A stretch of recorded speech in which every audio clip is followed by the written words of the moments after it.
hear? Do you hear what I hear? Do you hear what I hear? Do you hear what I hear? Do you, do you, do you?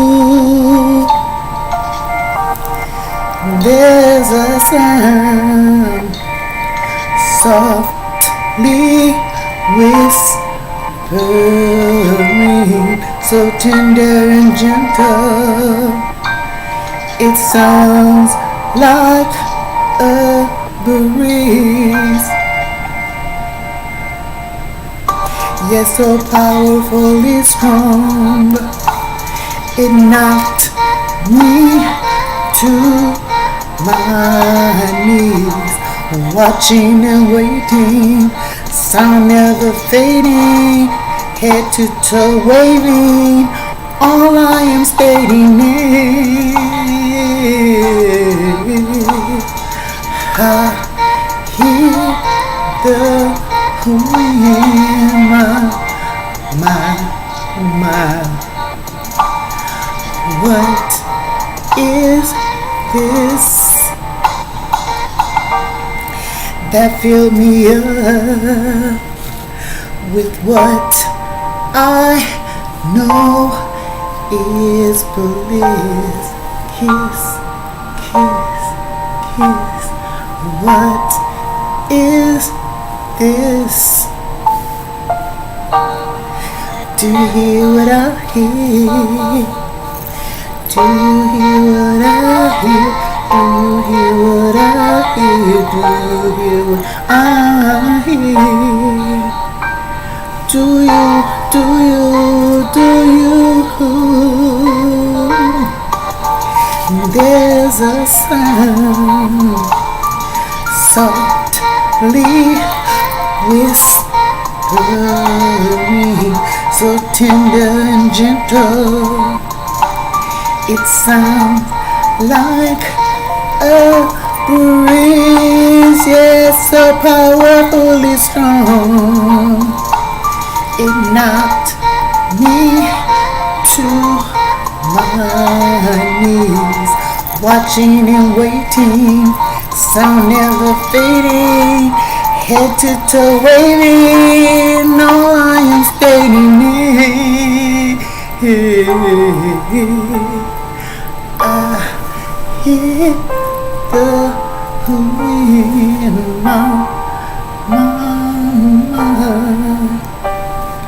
What is this that filled me up with what I know is bliss? Kiss, kiss, kiss.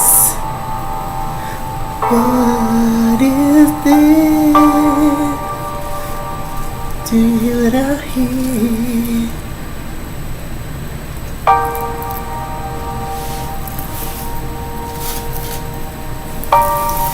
Welcome, welcome, welcome.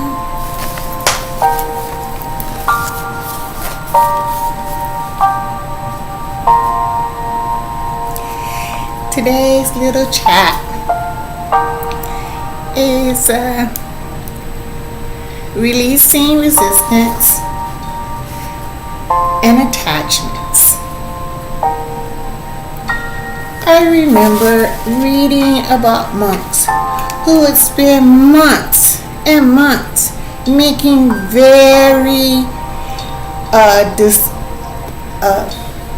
they would make very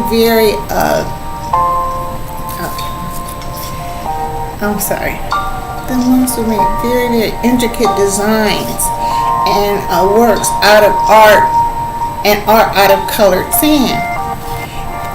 Tedious tasks requiring full presence and concentration to complete. Once the works are done, the master would ask the monk to wipe their slates clean, erasing all evidence of the work that they put into these masterpieces. They were taught being non-attached and non-resistance. Both are spiritual laws.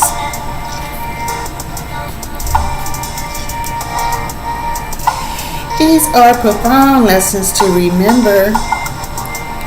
We are not our projections. They are sublime manifested. We are sublime manifestors of them. And anytime we try to build a desperate dam in a river already moving with motivation, we are going against the current of life. We may not understand where this current is taking us, but letting go and surrendering to life's natural flow depends on deep faith. When we zoom out with an attempt to stay in the flow of understanding that our manifestations are as endless as the infinite stream of spirit.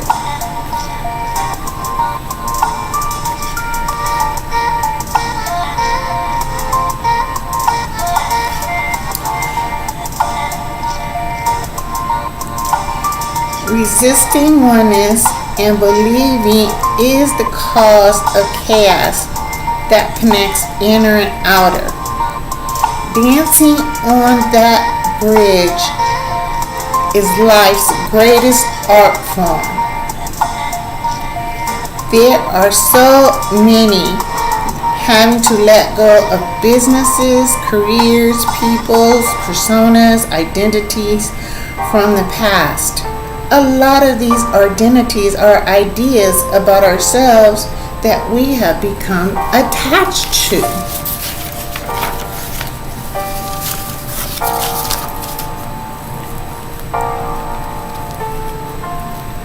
This is who I am, so if this goes, then I go.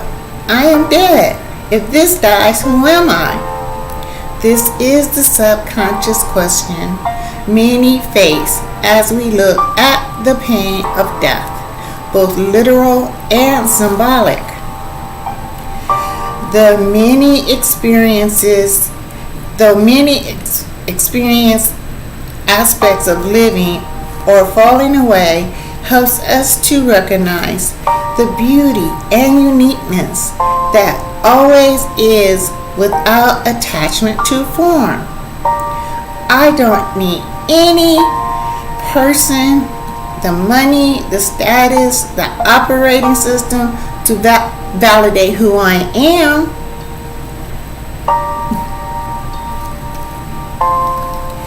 That which we cling to imprison, thus imprisoning ourselves. Through the practice of non-attachment, we demonstrate our full-body understanding of the law of spiritual supply. How much loss will it take for you to realize you've lost absolutely nothing? In fact, often in the process of material loss, we gain more spiritual substance than we could ever have in comfortable conditions. We have to give up our personal attachments in full faith before we are able to receive a broader, whole, complete supply from a higher power. Attachments come from a fractured understanding. Attachments to the outer realms and personal outcomes block the demonstration of a complete understanding of what is real and what is false. Non-attachment is a required teaching in the practice of manifestation, as it smooths the pathway to demonstrating one's wisdom. Do you hear what I hear? Do you hear what I hear? Do you hear what I hear? Do you?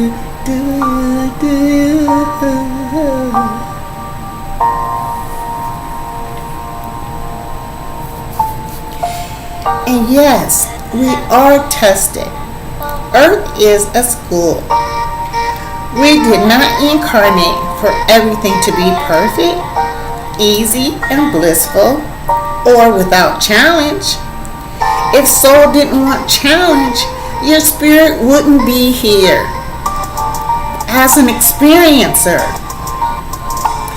So deny your attachments to the outer world, needing to be a certain way in order for the functional being to operate and thrive. Clear, cancel, and delete those those thinking forms, and affirm oneness with the inner ideas and the inner mind and the inner inspiration and the inner unfailing support. The greatest disintegration element in the human consciousness is resistance. Beware every form of fighting and all thinking of destructive character. By the law of mind, action, these will work for mind and body in an adverse way and tear down the good you desire to build up.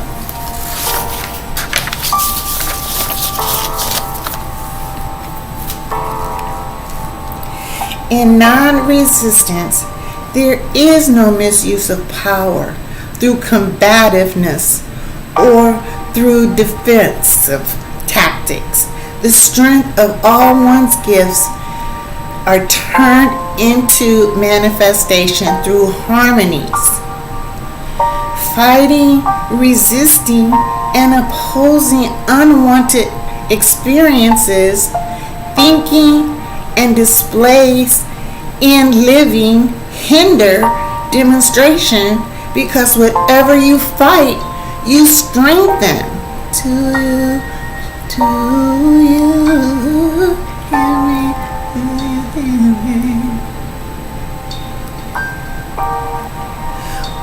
Whatever you fight, you strengthen. Whatever you fight, you strengthen. Whatever you fight, you strengthen. Because there is only one Mother. Please understand this. It is law. Non-resistance can eliminate an oppositional attitude which dissolves inner conflict within. Resistance and fighting are the opposition of oneness.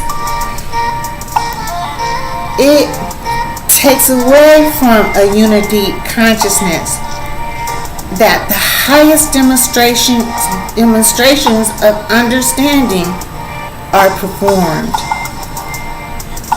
Let me be clear that non-resistance does not mean apathy or non-action.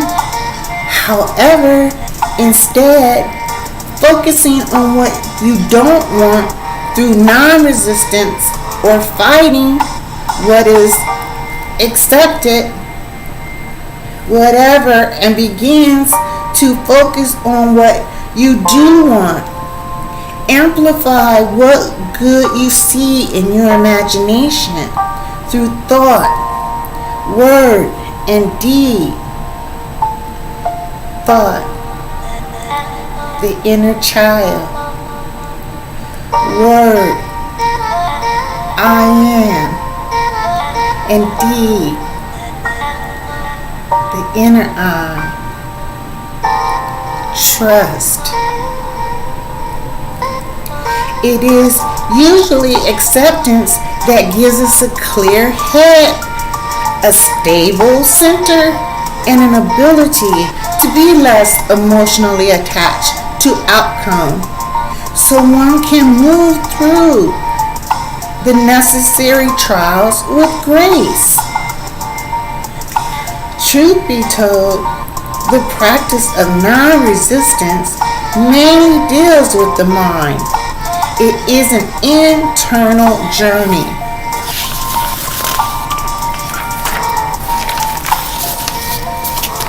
Do you hear? Do you hear?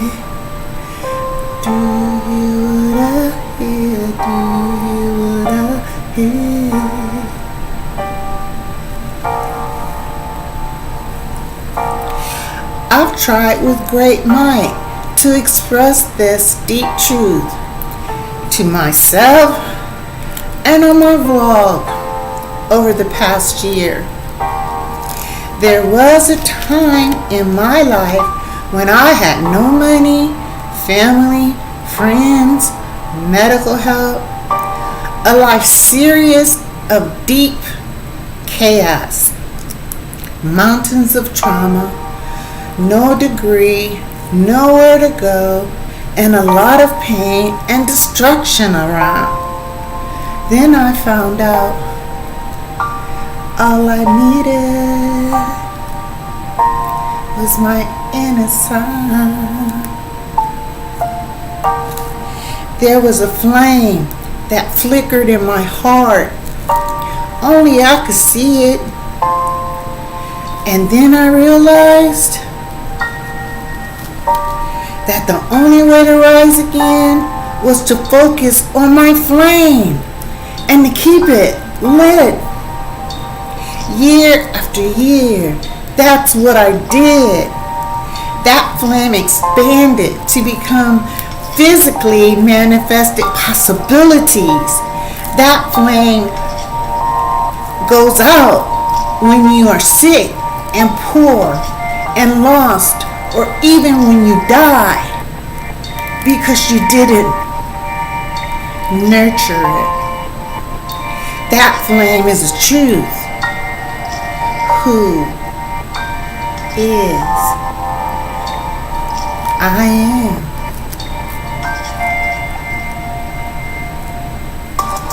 There is a lot in my life that I now have to let go of completely.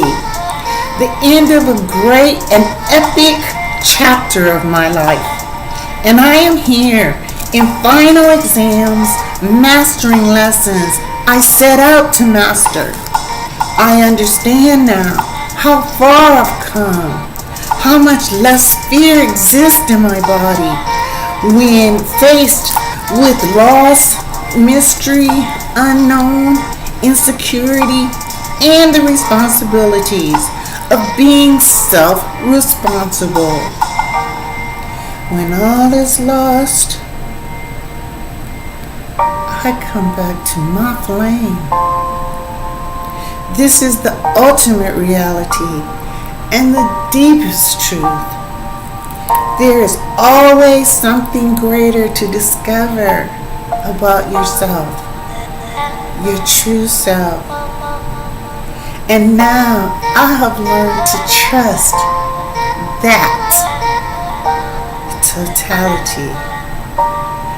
I am the greatness that sublime life on earth has to offer. The greatest gifts, both given and received in this life, are not measurable. They are not marketable.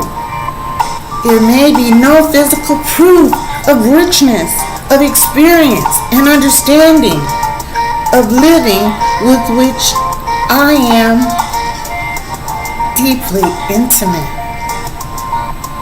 This is a time to reevaluate one's value systems. This is a time to let go of operating systems that don't really align with the more of who I am. Once one decides what fits and what does not, letting go non-resistance and non-attachment demonstrate the understanding of a higher value system. It demonstrates courage. It It takes courage to evolve on this planet. When everybody is looking right and you look left.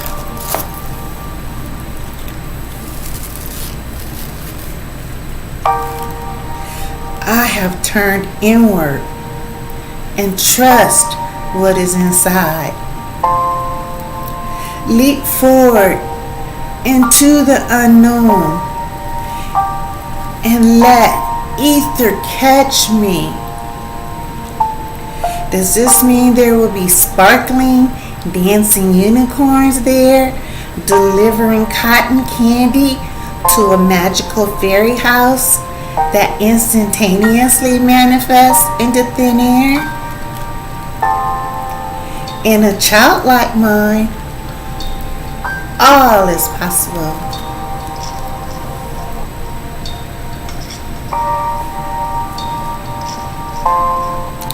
Imagination is the rewarding aspect of the mind, reflecting the desires of the soul. There is the path of heart, and there is the path that external authorities and institutions have laid out. No one else can do it for you. That must be understood in its proper light. Self-inquiry, living, existential query and quest is an art form. Mother in the form of Reverend Ike teaches, the only power that can hurt me is me, not allowing my own inner power that I gave to people and things to use against me.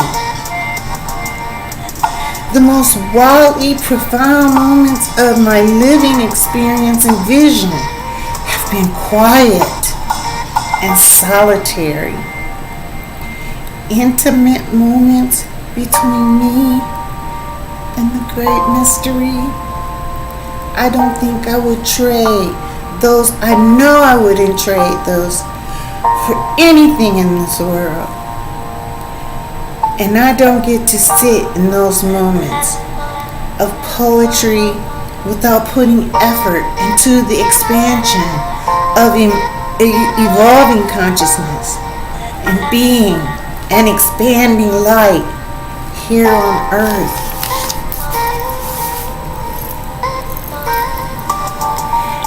Do what I feel.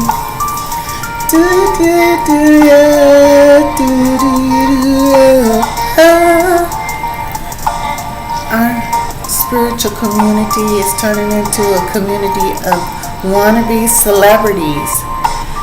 You're supposed to leave that kind of mindset at the altar.